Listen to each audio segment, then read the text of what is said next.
Paulo vem dizendo que toda a Escritura ela é divinamente inspirada por Deus. Então a Bíblia contém e ela é a palavra de Deus. Todas as vezes que eu abri a Bíblia Sagrada é Deus falando comigo agora. Aí você pode pensar, mas foi escrita por homens. Sim, Deus usou homens para escrever a Bíblia, sabe por quê? Porque Deus queria comunicar a sua palavra para nós. E Deus não poderia usar a linguagem dele para se comunicar conosco, porque Ele é um Deus soberano. A linguagem de Deus é diferente da nossa. Ele precisava usar a nossa língua para se comunicar conosco. Então o que Ele fez? Ele escolheu os escritores, os quais Ele inspirou neles, o seu Espírito soprou neles, e eles escreveram inspirados por Deus. Todos os escritores da Bíblia Sagrada, eles escreveram inspirados pelo Espírito Santo de Deus, de tal forma que o que eles colocaram na Bíblia Sagrada, o que eles escreveram, não foi a vontade dele, mas sim a vontade de Deus. Bendito seja o nome do Senhor. Nenhum escritor da Bíblia colocou o que ele queria na Bíblia Sagrada. Algumas pessoas podem dizer, a Bíblia foi escrita por homens. Sim, foi escrita por homens, mas por homens inspirados por Deus. Aí você faz a pergunta, mas homens escreveram. Aí eu te pergunto a você, que homem seria capaz de escrever um livro que o condenasse, que o mandasse para o inferno, que apontasse os seus erros? Que homem escreveria um livro desse? Nenhum homem em sua sã consciência escreveria um livro que acusa dos seus pecados, que revela os seus pecados. Davi vai dizer, olha, em pecado me concebeu minha mãe, eis que iniquidade fui formado. E se você vai ver outros livros da Bíblia, a Bíblia esconde o pecado das pessoas, dos seus escritores. A Bíblia ela não esconde o pecado de ninguém, ela não tem prioridade para ninguém, mas ela esconde o pecado das pessoas, porque esse é o seu propósito. A Bíblia vai dizer que Pedro pecou, que Davi pecou. A Bíblia não tem propósito de esconder pecado.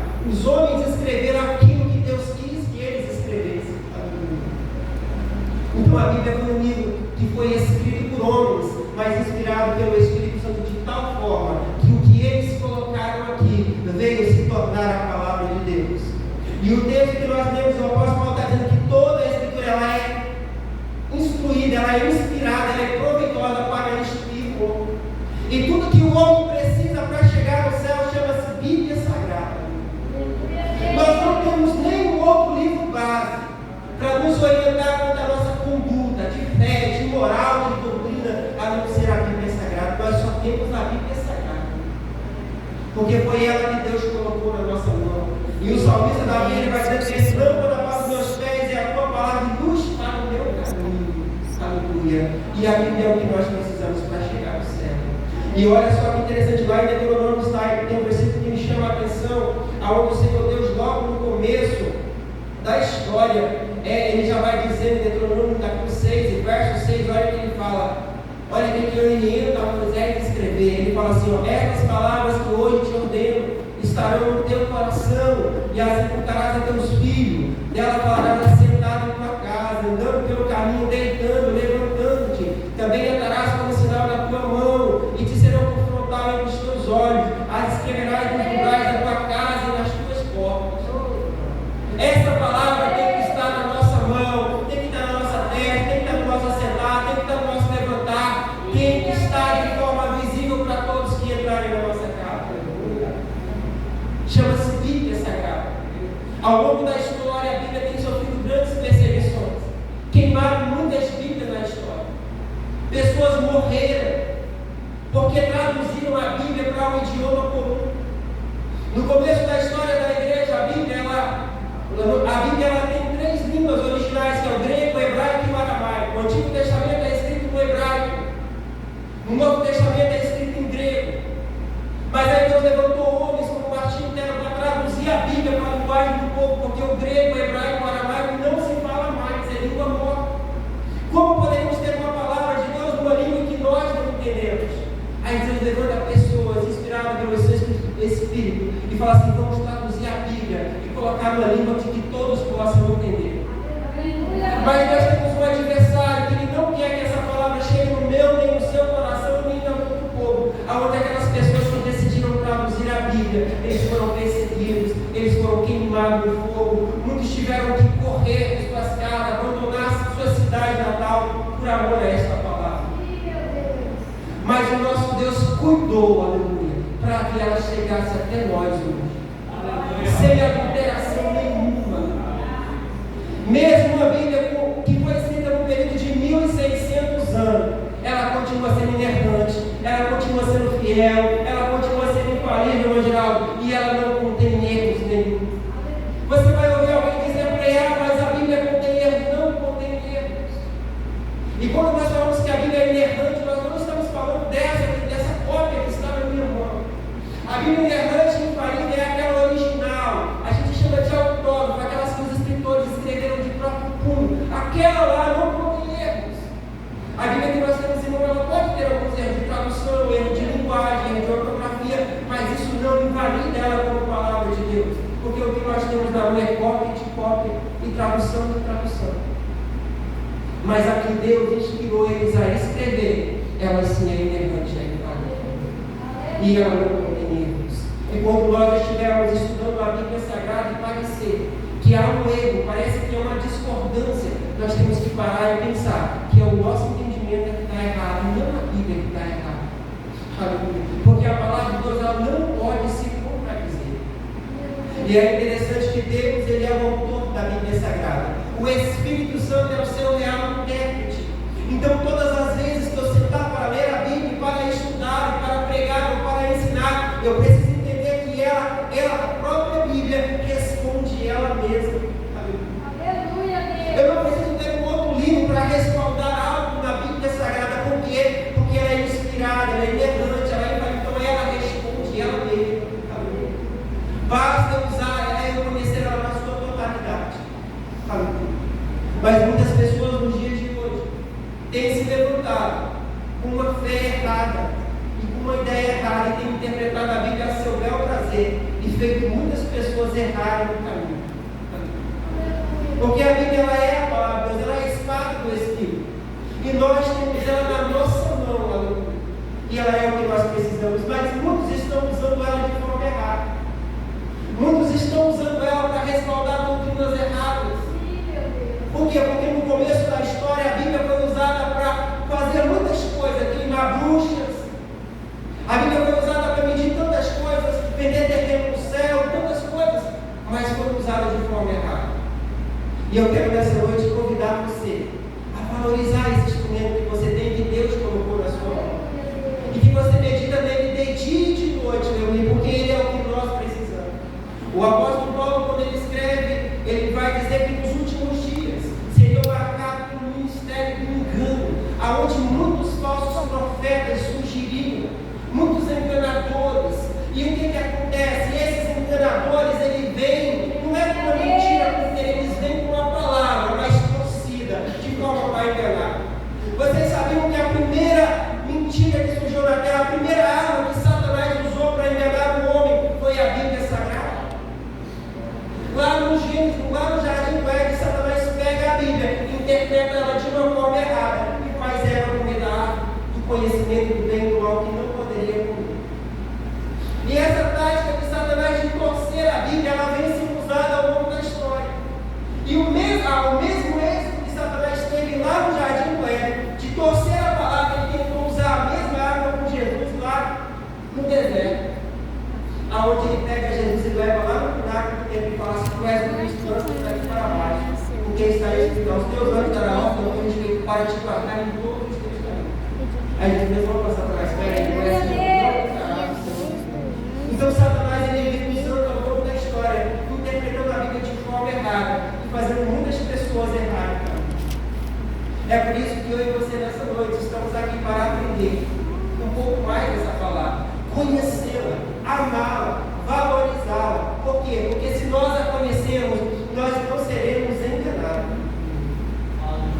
Essa palavra tem valor. Agora você imagina 40 escritores, 40 pessoas escrevendo, pessoas que não se conheceram, em períodos diferentes da história, pode falar uma mesma língua, pode, em ambos os escritores, todos eles concordam. Embora a Bíblia seja 66 livros na sua totalidade, mas é um livro só, mas é 66. Por quê? Porque um autor só, que é Deus. E nenhum desses escritores vão se contradizer em momento algum. Por quê? Porque foi Deus que inspirou eles a escrever. Escritores que viveram em continentes diferentes, idades diferentes, tinham formações teológicas diferentes. Um era carpinteiro, o outro era pescador, o outro era boiadeiro, o outro era do palácio, mas todos falaram e escreveram a mesma coisa, de tal forma que os seus 66 livros, nenhum contradiz o outro. Isso é maravilhoso.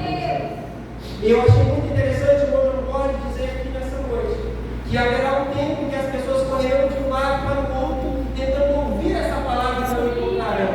Esse tempo não demora a chegar. Então nós temos que aproveitar para conhecer a palavra de Deus a cada dia mais, para não sermos enganados. Porque Satanás não vem batendo na nossa porta trazendo mentira, ele vem trazendo a palavra, mas de forma torcida. Mas quando a gente conhece a verdade, no geral, nós não seremos enganados. Bendito seja o nome do Senhor. Eu li um relato esses dias que eu achei muito interessante. A gente lê muito, então acaba lendo muita coisa. Eu li um relato que eu já tinha lido ele, depois eu vi alguém comentar. Diz que um gerente de banco, ele treina os seus funcionários para identificar notas falsas. Então, uma vez quando ele reúne todo mundo, coloca um monte de nota lá de dinheiro e coloca, vocês vão descobrir qual que é a falsa. Aí todo mundo vai passar o dia inteiro olhando o dinheiro para descobrir qual que é o falso. Mas no final, não tem nota falsa. Todo mundo descobre, mas tudo aqui é verdadeiro. Claro que é. Por quê? Porque aí não tem nota falsa. E eu achei interessante essa ideologia deles, por quê? Porque quando a gente conhece bem o que é verdadeiro, a gente não vai ter dificuldade de identificar o falso. A gente não vai descobrir o que é falso analisando o que é errado, não. É o verdadeiro, aleluia. Quanto mais a gente conhecer, se aprofundar, se apegar a ela, quando o falso vai vir, a gente vai conhecer de longe, porque nós estamos acostumados com o verdadeiro. Amém. Bendito seja o nome do Senhor. Os crentes de Bereia foram elogiados por Paulo, sabe por quê? Porque tudo que eles ouviam, eles iam lá na palavra confirmar para ver se era verdade. Nós chegamos num tempo da história que tudo que a gente escuta no púlpito da igreja, seja por mim, seja por quem for, a gente tem que ir lá olhar e ver se é verdade, se está escrito daquele jeito. Porque o nosso tempo é marcado pelo tempo do engano. E a gente tem que conhecer a verdade. E nós só vamos conhecer, saber quem está falando a verdade, quem está falando errado, se a gente pegar a afinidade com ela. Mas a gente não gosta muito de ler, o brasileiro não gosta de ler. Ler dá trabalho, ler dá sono, ler dá canseira. Mas a gente precisa pegar esse hábito de leitura da Bíblia. Porque senão nós seremos enganados. Tem tantas ideologias erradas, tantos ensinamentos errados por aí, tantas pessoas ensinando doutrinas torcidas, que se você não parar para pensar, você vai aderir elas. Mas eu estou aqui dizendo para você nessa noite, aleluia, que ela continua sendo fiel, inerrante, Glória a Deus. e que ela está no nosso mão, e que temos maravilhoso é o teu nome, Senhor. Intérprete ao nosso favor, aleluia, para que a gente não seja enganado, aleluia. Só vai ser enganado nesta última hora quem não se apegar à palavra de Deus, aleluia. Bendito seja o nome do Senhor. E o apóstolo Paulo, ele vai aconselhar Timóteo, e ele vai dizer: olha, Timóteo, persevera naquilo que aprendeste. No verso 14 ele vai dizer: olha, tu porém persevera no que aprendeste, naquilo que foste confirmado, conhecendo a origem daquilo que aprendeste. Paulo aconselhando Timóteo, ele vai dizer bem assim: olha, que desde a infância aprendeste as sagradas escrituras, as quais podem fazer-te sábio para a salvação pela fé em Cristo Jesus. O apóstolo Paulo está dizendo: olha, Timóteo, eu estou aqui dizendo para você que você sabe a Sagrada Letra desde a infância. Se você observar o outro texto, o apóstolo Paulo vai dizer que a avó de Timóteo ensinava ele na palavra desde pequenininho. E agora ele já estava velho, e olha que argumento que Paulo está usando. Olha, Timóteo, você não precisa ficar só no que eu te falei, não.